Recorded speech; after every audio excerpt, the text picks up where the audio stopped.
She looked at me like she already knew what I was going to say, then looked away before I could say it. That's how it started. Not with words. With avoidance.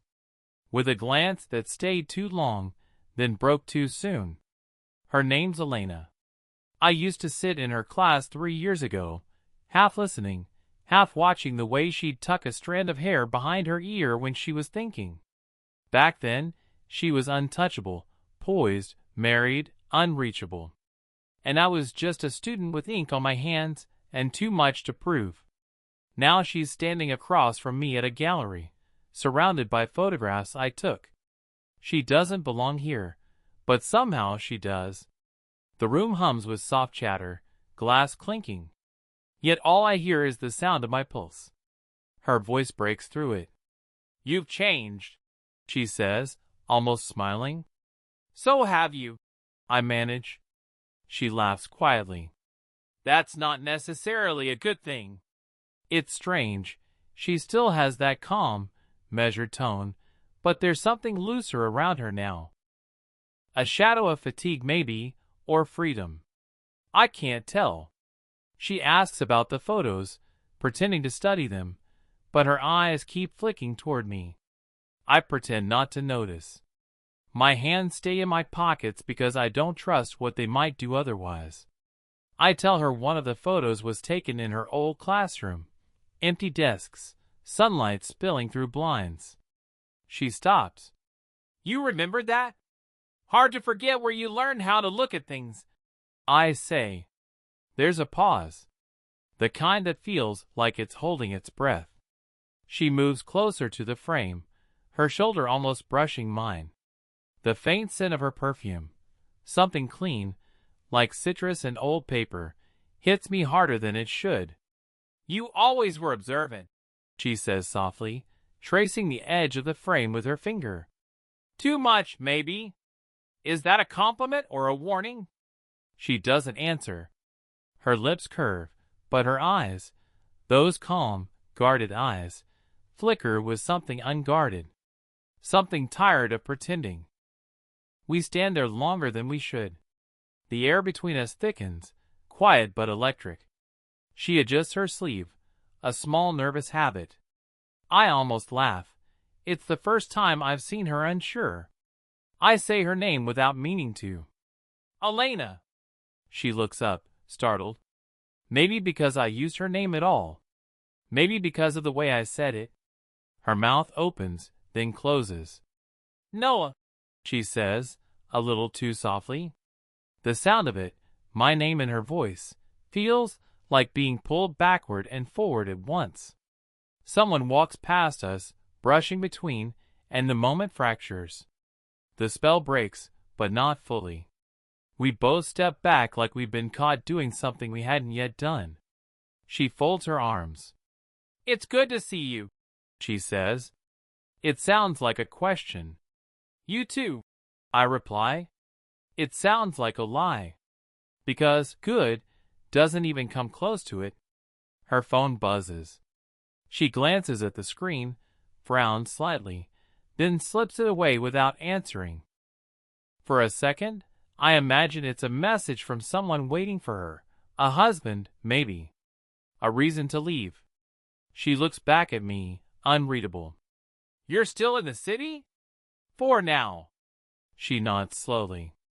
"Then maybe I'll see you around." She turns toward the door. The light catches the edge of her hair. And just before she steps out, she looks back once, just once, and holds my gaze. Long enough to undo every year since I last saw her. And then the door opens. Someone calls her name. She hesitates and walks away, leaving me standing in a room full of strangers, still hearing her voice in my head. I didn't plan on seeing her again. I told myself that night at the gallery was a coincidence, just two people crossing paths in a city that forgets faces fast. But 3 days later, she sent me a message. "Your photo, classroom number 12. I keep thinking about it." That was all. No greeting. No sign-off. Just a line that carried the weight of everything unsaid. I read it 3 times before replying. Then I didn't reply at all. It rained that night, thin and cold. I found myself walking past her building, the one I remembered from a faculty dinner years ago. The windows were lit on the 3rd floor. I stopped before I could explain why. Elena had been married then, to a man everyone admired and no one really knew. I remember their hands never touched, even at dinners. Now the ring was gone. I noticed that at the gallery, though I never meant to. When she wrote again, it was simpler. Coffee? We met in a small cafe near the university. She arrived first, sitting by the window, tapping her thumb against her cup like she was keeping time with something only she could hear. You didn't answer, she said when I sat down. I didn't know what to say. You could have said yes. Her smile was faint but real. She looked tired, but in a way that made her softer, less unreachable. I asked if she still taught. She nodded, looking past me. Mostly first years now. Less pressure, more repetition. I think that's why I miss it, the part where people surprise you. Did I? I asked. She looked up, met my eyes for a beat too long. Always. The word hung there, almost tender. Then she cleared her throat and reached for her cup, brushing my hand in the process. It wasn't deliberate, but neither of us pulled away fast enough. Her fingers were cool. Mine weren't steady. Outside, a bus screeched to a stop. We both turned toward the window, pretending we hadn't noticed the contact. I asked if she was still married. The question slipped out before I could stop it. No, she said simply. He left. Years ago. She looked at the steam rising from her coffee. We were good at pretending, though. She said it like a joke, but the corner of her mouth tightened afterward. I wanted to say something, anything, but the air between us felt fragile. Instead, I reached for the sugar packet near her cup. My fingers brushed hers again, this time slower, deliberate enough that she noticed. She didn't move. Her breath hitched, barely audible, but enough. I felt it across the table, in the small space that was suddenly too warm, too close. Then she sat back, folding her hands neatly. You shouldn't look at me like that, she said quietly. Like what? Like you're about to make a mistake. I smiled. Maybe I already did. Her eyes softened, conflicted, caught between instinct and something else. She didn't answer. She just looked at me, long, steady, and for a second, everything outside the window disappeared. The rain eased. She reached for her coat, then stopped. Her hand rested briefly on my shoulder as she stood, light as breath. You'll walk me out? She asked. I nodded. And when we stepped into the damp air, her arm brushed mine again, close enough to feel, far enough to deny. Neither of us moved away. We told ourselves it was just coffee, just catching up, just two people filling the quiet. But the next time, it wasn't a cafe. It was her office, half lit by a desk lamp, the air heavy with rain again. I wanted to show you something, she said when I knocked. Come in. Her tone was steady, but her hands weren't.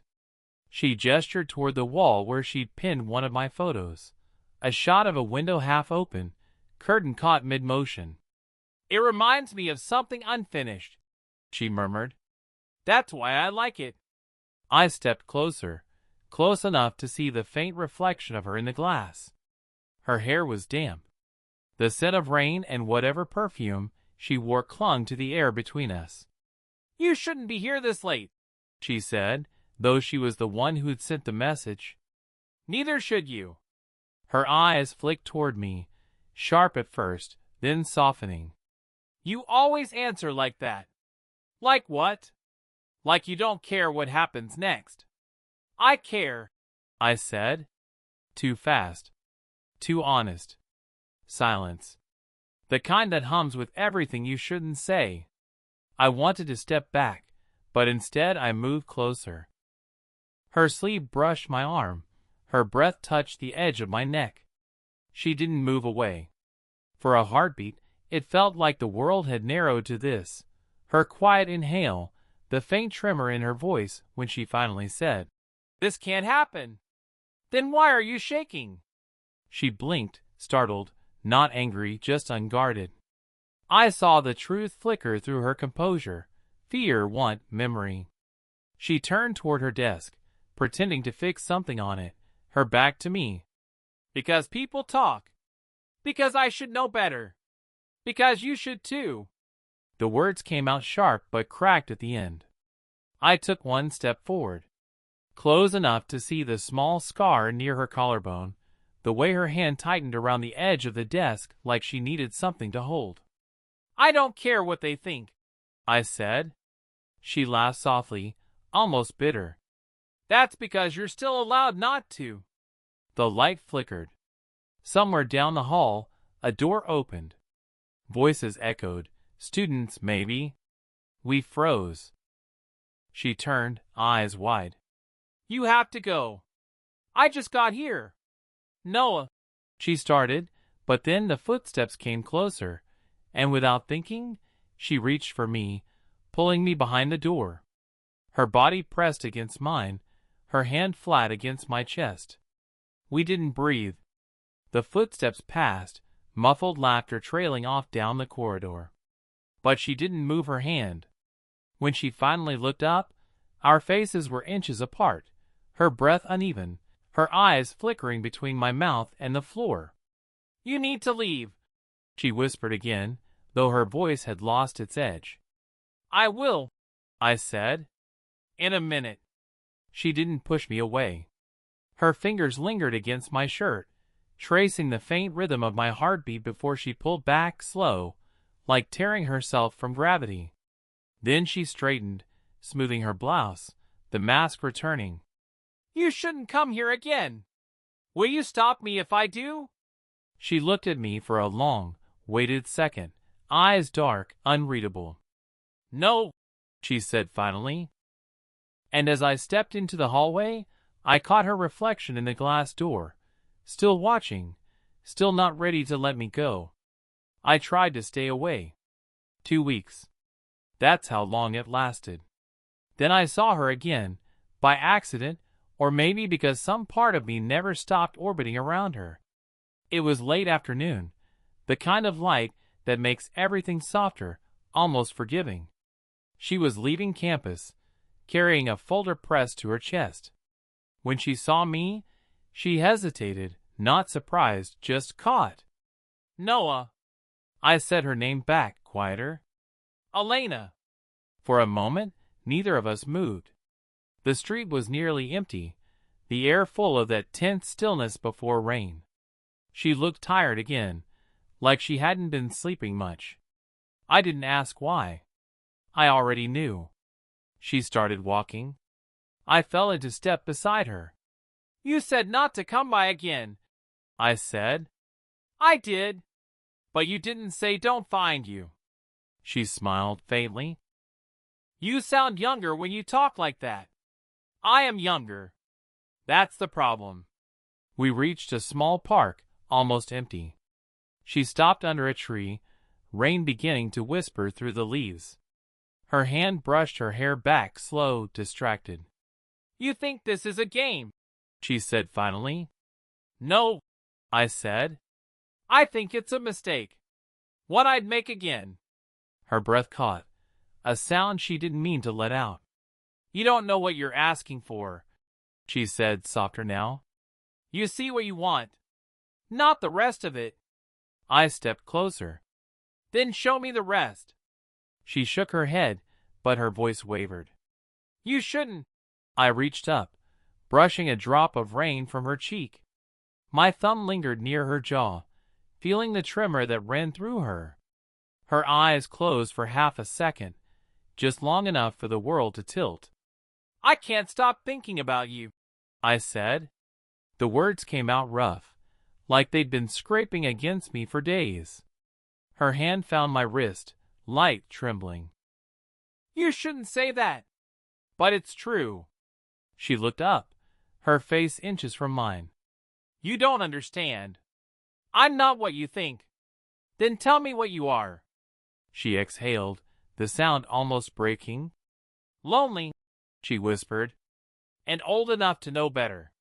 Rain started to fall harder, cold against our skin. We didn't move. I reached for her again, just lightly, brushing her hair away from her face. Her lips parted, not from surprise, but something closer to surrender. Her hand slid up my arm, fingers tracing the edge of my sleeve. For one suspended second, we leaned in, close enough that I felt her breath tremble against my mouth, her heartbeat uneven under my palm. She whispered, "This isn't fair." "I know," I said, "but it's real." Something flickered in her eyes, fear, want, guilt, all tangled. She swayed closer, almost there. Then a voice called her name. We froze. She stepped back fast, her hand falling away like it burned. A colleague stood by the path, waving, oblivious. Elena forced a small smile, called out something polite. Then she turned to me, eyes wide, chest still rising too quickly. "We can't do this," she said, voice shaking. But when she passed me, her fingers brushed mine, once, deliberately. And that single touch said everything she couldn't. 2 days passed without a word. Then, one message. "We need to talk." She never used those words lightly. When I arrived, her office door was already open. She was standing by the window, arms folded, the same folder from before on her desk, except now, it was open. "I heard something today," she said, not turning around. "About us." "From who? Does it matter?" Her voice was steady, but her shoulders weren't. The tension in the room pressed like a hand against my chest. She finally turned. "Someone saw us in the park.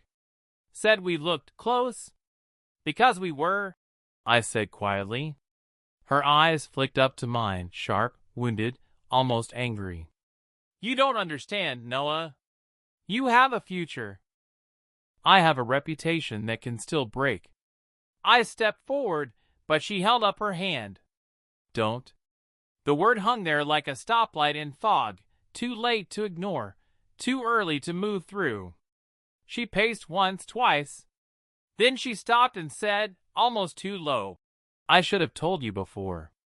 I didn't leave my husband." The silence was absolute. "He left," she continued, "for someone younger. And I told everyone I wanted it that way. That I chose it."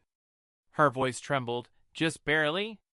"I built this version of myself that didn't need anyone. That didn't want to be seen. And then you came back." I took another step, slow, careful. "You think that makes me feel sorry for you?" She shook her head. "No. It makes me terrified." Her eyes glistened, not with tears, but that restless shine of someone cornered by truth. "Because I don't know if I want you for the right reasons. I don't know if I want you because I'm lonely or because I—" She stopped herself, biting down the rest. I moved closer anyway, close enough to feel her breath again, her uncertainty like static in the air. "You think I don't feel the same?" She looked at me then, really looked. "You think this won't cost you something?" "I already paid for it," I said. "Every night I tried not to think about you." Something cracked in her face. Fear or recognition, I couldn't tell. She reached for the folder, closing it with a soft, final thud. "They'll talk," she whispered. "Let them." Her laugh was short, unsteady. "You say that now." She brushed past me to the door, but I caught her wrist, not tight, just enough to stop her. Her pulse fluttered beneath my thumb. "Elena!" She didn't turn, but her voice broke slightly. "Don't make this harder. I'm not the one pretending it isn't already." Slowly she turned, and our eyes locked. The distance between us felt unbearable. I could smell her perfume again, light, familiar, infuriatingly human. Then she did something unexpected. She reached up, her hand trembling, and touched the side of my face. "You shouldn't make me feel like this," she whispered. "But I do," I said. For a second, her thumb traced my jaw, a gesture too tender to undo. Then she pulled her hand away, backing toward the door. "If we keep this up," she said softly, "something's going to break." I didn't move. "Then let it," I whispered. Her breath caught. And for the first time, she didn't argue. It happened on a night that felt too quiet for what it carried. Her lights were off except for the one by the window. The rain was steady again, tapping the glass like it knew the rhythm of everything we hadn't said. She opened the door before I could knock twice. "Noah," she said, my name coming out like a sigh or maybe a warning. "I couldn't stay away," I said. "I told you not to come." "I know." We stood there in the doorway, neither of us moving. Her hair was loose, the faintest trace of sleep in her eyes. She was barefoot, holding a cup of tea that had gone cold. "You shouldn't be here," she whispered. "Then tell me to go." She didn't. She just stepped aside. The room smelled like rain and something floral, faint but grounding. She set the cup down and crossed her arms, as if that could hold back everything between us. "This has to end," she said. "Whatever this is." The rain had stopped hours ago, but the ground still glistened under the streetlights when I walked to her door. My shirt clung to me from the fog, my pulse louder than the city around us. I hadn't planned to come. I just couldn't not. She opened the door before I knocked, like she'd been standing there the whole time. Her hair was damp, her eyes red, not from crying, just from staying awake too long. The moment stretched, unguarded, fragile. "You shouldn't be here," she said softly. "I know." "Then why are you?" "Because you keep saying no like you want me to believe it." That made her laugh, but it broke halfway through.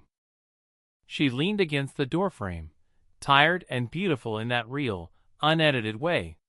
"You think this ends well?" "No," I said. "But maybe it ends honestly." Something in her eased at that. She stepped aside, just enough for me to enter.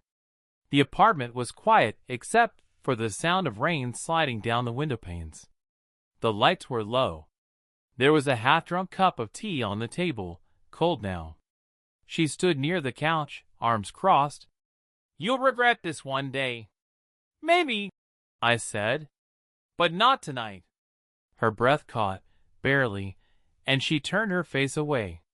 I could see the battle in her shoulders, the pull between sense and want. When I moved closer, she didn't step back. Her hands, those careful, disciplined hands, unclenched at her sides. I reached up, gently brushing a loose strand of hair from her forehead. She closed her eyes at the touch, a quiet surrender she didn't voice. "Noah," she started, but her voice trembled. "Don't," I whispered. "Just stay." And she did. She reached for me then, hesitant at first, then sure. Her fingers laced with mine, her forehead resting lightly against my chest. The weight of her felt both grounding and unreal, like something that had been waiting too long to exist. Neither of us said the words. We didn't need to. Every silence between us had already spelled them out. We stood there, just breathing together, until she whispered, "You make me feel foolish." I smiled against her hair. "You make me feel older." She laughed quietly, the kind of laugh that shakes loose everything too heavy to hold. Then she looked up at me, eyes soft but steady. "So what do we do now?"